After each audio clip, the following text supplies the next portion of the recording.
बिस्मिल्लाहिर्रहमानिर्रहीम। रब्बिश्रह ली सदरी व यस्सिर ली अमरी वहलुल उक़दतम मिन लिसानी यफ़क़हू क़ौली। शुरू अल्लाह के नाम से जो बड़ा मेहरबान और नहायत रहम वाला है। Welcome to the math session with MR। Myself Mashhood Rahat, your maths teacher. Students, आज जो हम मैथ्स में टॉपिक डिस्कस करने जा रहे हैं वो टॉपिक नॉर्मली स्टूडेंट्स को थोड़ा सा टफ़ लगता है सेकेंड ईयर मैथमेटिक्स में, जिस टॉपिक का नाम है इंटीग्रेशन। ये चैप्टर नंबर 3 में आपको टॉपिक मिलेगा और नॉर्मली स्टूडेंट्स को इस टॉपिक को समझने में काफ़ी प्रॉब्लम होती है। तो मेरी ये कोशिश है मेरे इन लेक्चर्स के थ्रू कि आपके लिए टॉपिक बेहद आसान करके और बेहद सिंपल वे में प्रेजेंट किया जाए ताकि स्टूडेंट्स की जो प्रॉब्लम्स हैं वो दूर हो सकें। तो बेटा स्टार्ट करते हैं टॉपिक इंटीग्रेशन। सबसे पहले तो डेफिनेशन है, व्हाट इज़ इंटीग्रेशन। तो बेटा यहाँ पे लिखा हुआ है the reverse process of differentiation. This is basically differentiation reverse process. यानी आपने चैप्टर नंबर 2 में सेकेंड ईयर मैथमेटिक्स में डिफरेंशिएशन पढ़ी, जिसमें आपने डेरिवेटिव्स को फाइंड करने के डिफरेंट मेथड्स पढ़े। तो बेटा उन मेथड्स का जो रिवर्स है, जो रिवर्स प्रोसेस है, उसे आप इंटीग्रेशन कहते हैं। यहाँ पे इसकी एक और डेफिनेशन है, the process of finding the function whose derivative is given is called integration. Means कोई ऐसा फंक्शन बेटा आप लोगों ने फाइंड करना है कि जिसका डेरिवेटिव अगर आपको गिवन हो, आपने वो ओरिजिनल फंक्शन अगर फाइंड करना हो, तो बेटा इस प्रोसेस को आप कहते हैं इंटीग्रेशन। तो ये तो हो गई बेसिक डेफिनेशन ऑफ इंटीग्रेशन। आपको नो हाउ होनी चाहिए about what is integration. Next move on करते हैं सम बेसिक फार्मूलाज की तरफ। तो बेटा यहाँ पे आपको कुछ बेसिक फार्मूलाज डिस्प्ले हो रहे हैं, जिनमें सबसे पहले आपके पास फार्मूला नंबर 1 है। इसे आप पावर रूल ऑफ इंटीग्रेशन भी कह सकते हैं। जैसे आपने एक्सरसाइज 2.3 चैप्टर नंबर 2 में पावर रूल ऑफ डिफरेंशिएशन पढ़ा था। एग्जैक्टली बेटा वैसे ही यहाँ पे पावर रूल ऑफ इंटीग्रेशन है।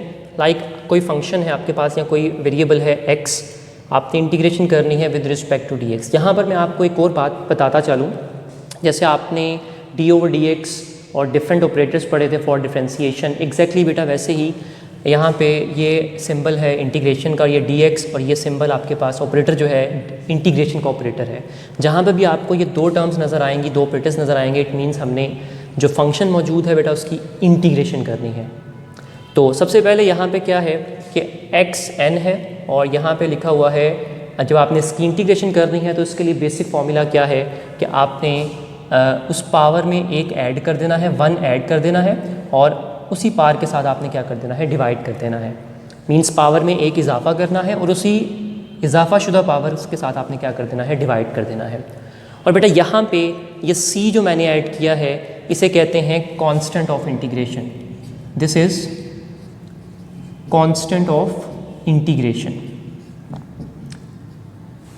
और ये आपने हर क्वेश्चन में जब भी आप इंटीग्रेशन कर रहे होंगे आपने ये ऐड करना है। तो बेसिकली जैसे कि आपको नॉलेज है कि डिफरेंशिएशन में कि जब आप किसी कांस्टेंट टर्म का डेरिवेटिव लेते हैं तो बेटा कांस्टेंट टर्म का डेरिवेटिव हमेशा 0 आता है।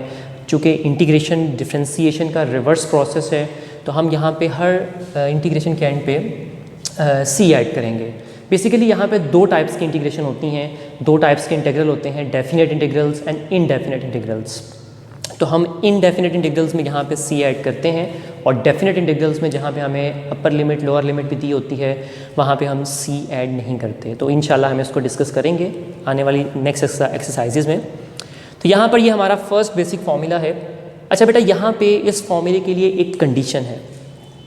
अब वो कंडीशन क्या है कि this formula is not valid for n equals to -1। यानी इस फॉर्मूले के लिए जो कंडीशन है n जो है वो -1 नहीं होना चाहिए, क्योंकि अगर n -1 होगा तो उसके लिए बेटा हमारे पास एक डिफरेंट फॉर्मूला है, वो इंशाल्लाह हम लोग नेक्स्ट लेक्चर में डिस्कस करेंगे। तो फिलहाल याद रखिएगा इस फॉर्मूले के लिए n की पावर -1 नहीं होनी चाहिए। इसके अलावा कोई भी पावर हो सकती है, फ्रैक्शन हो सकती है, और कोई भी आपके पास इंटीजर हो सकता है, और कोई भी फ्रैक्शनल वैल्यू भी हो सकती है, सिवाय आपके पास -1 नहीं होना चाहिए। इसकी एग्जांपल चेक करते हैं। एग्जांपल में क्या है, फंक्शन है मेरे पास एक्स क्यूब और यहाँ पे मेरे पास एक्स की पावर 1/2 है। बेटा इससे ज़रा करेक्ट कर लें, यहाँ पर ये 2 आता है, ये 2 है, x cube plus x square. तो हमने इसकी इंटीग्रेशन करनी है यूजिंग दिस फॉर्मूला। तो बेटा यहाँ पे this is x cube plus x square D x means हमने इस फंक्शन की इंटीग्रेशन करनी है। तो यहाँ पे ये मैंने लिखा है, इस फर्स्ट फंक्शन को हमने अलग कर लिया डिफ्रेंसिएशन के ऑपरेटर के साथ, सॉरी इंटीग्रेशन के ऑपरेटर के साथ। नेक्स्ट मेरे पास जो एक्स स्क्वायर है बेटा, इसको भी हमने सेपरेट कर लेना है with the operator of integration, separate कर लिया। अब यहाँ पे ये दोनों जो अलग अलग फंक्शंस हैं दोनों सेपरेट हो गए हैं, इसके ऊपर ये कंडीशन अप्लाई हो रही है, ये वाला फॉर्मूला अप्लाई हो रहा है। तो ये देखिए फंक्शन है एक्स क्यूब साथ डी एक्स है, आपने पावर में एक इजाफा किया, उसी पावर के साथ डिवाइड कर दिया, तो ये बन गया x4/4। सिमिलरली ये बन गया x3/3 यानी x³/3 और यहाँ पे आप साथ कांस्टेंट ऑफ इंटीग्रेशन ऐड कर लेंगे। तो ये आपने ये फॉर्मूला पढ़ लिया बेसिक और इसकी एक एग्जांपल पढ़ ली है। नेक्स्ट बेटा आपके पास क्या है कि एक और बेसिक फार्मूला, ये इसकी फार्मूले की जनरल फॉर्म है, यानी ये आपके पास एक एग्जांपल आप कह सकते हैं, फार्मूला कह सकते हैं, पावर रूल कह सकते हैं, लेकिन इसकी भी जो जनरल फॉर्म है वो ये है। लाइक मेरे पास एक फंक्शन है जिसकी पावर n है और मेरे पास उस फंक्शन का साथ डेरिवेटिव मौजूद है।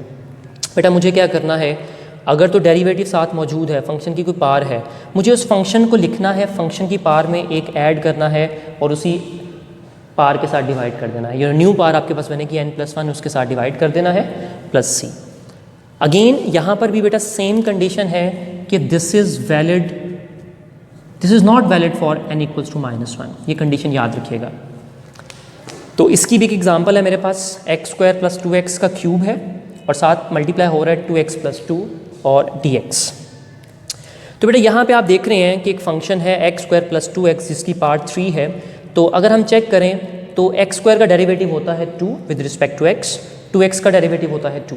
तो देखिए फंक्शन जिसकी पावर 3 है साथ उसका डेरिवेटिव यहाँ पे मौजूद है, तो एग्जैक्टली हम देख सकते हैं कि यहाँ पर बेटा इसका डेरिवेटिव मौजूद है। तो यूजिंग दिस फॉर्मूला हमने क्या करना है, इस फंक्शन की पावर में एक इजाफा कर देना है 3 + 1 और उसी के साथ डिवाइड कर देना है और साथ आपने कांस्टेंट ऑफ इंटीग्रेशन है।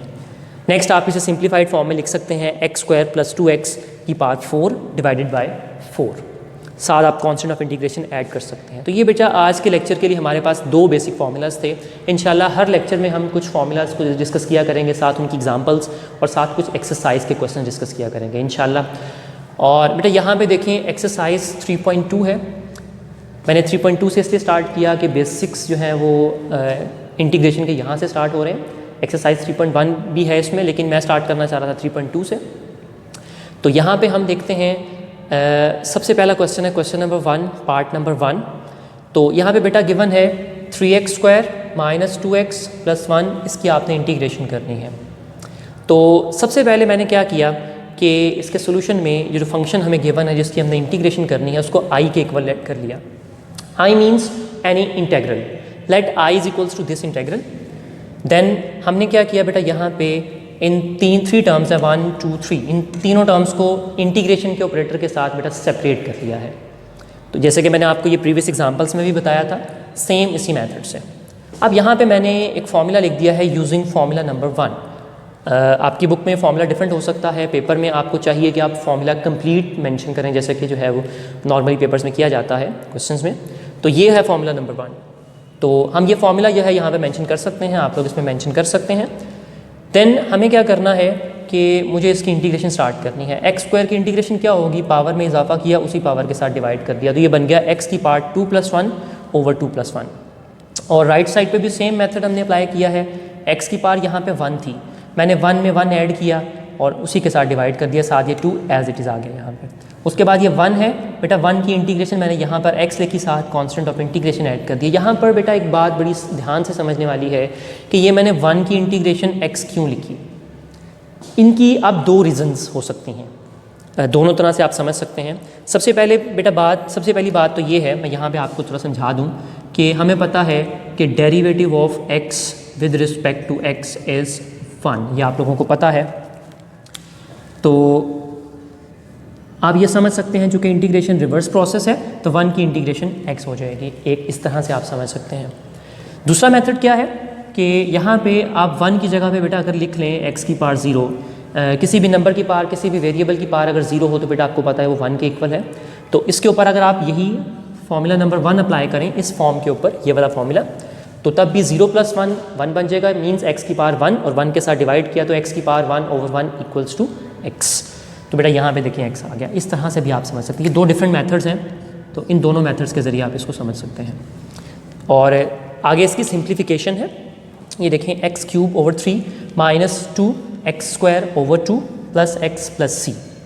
देन सिंप्लीफिकेशन, यहाँ से ये 3 के साथ कैंसिल, ये 2 इस 2 के साथ कैंसिल, यहाँ आ गया x³ - x² + x + c।